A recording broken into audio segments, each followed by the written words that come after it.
Hey everybody, hope you're doing good today. I thought I'd give you a quick video tour of the latest banjo to come out of the shop. It's a unique one for me. It's got a little more traditional bluegrass inspired inlay and stuff like that. So it's outside of my normal kind of one-off range, but it still has some unique characteristics. So I thought I'd give you a quick video tour. Then you get to hear it, and then we'll see some glamour shots with some real sound. So let's check it out. This one has an 11-inch head with the Ashbourne style pot, making it almost 13 inches wide after the tension hoop and everything else. It has handmade brass and black steel hardware, a black coated tension hoop, a richlite holly and cherry bridge, and a custom tailpiece. Well, everything's made custom since it's made from scratch. We'll work our way up the neck here for a second. Little maker's mark inlaid in the frailing scoop. And all of the inlay is acrylic put into the richlite fingerboard.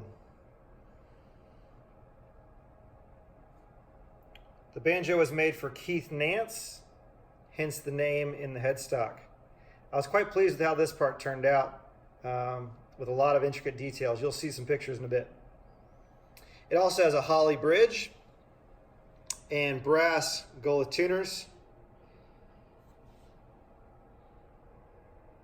Let's check out the back.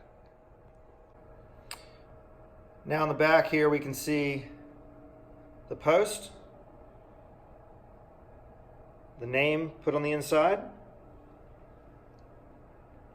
our brass and steel connector to the neck, and a heel carving that is bleach stained cherry and India ink washed to match the hardware, the front, and the inlay. I also have nylon spacers so the hardware doesn't damage the pot. The hardware is tightened by a 3/8 inch square that's been shaped into the nuts that are machined.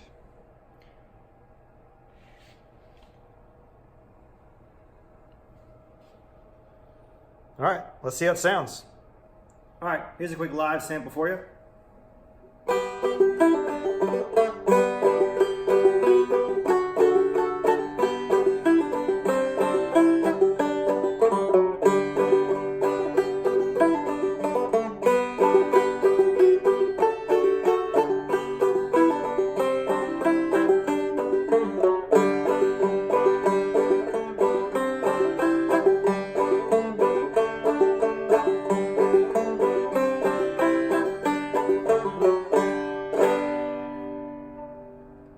All right, let's check out some glamour shots while you hear some actual recording of it.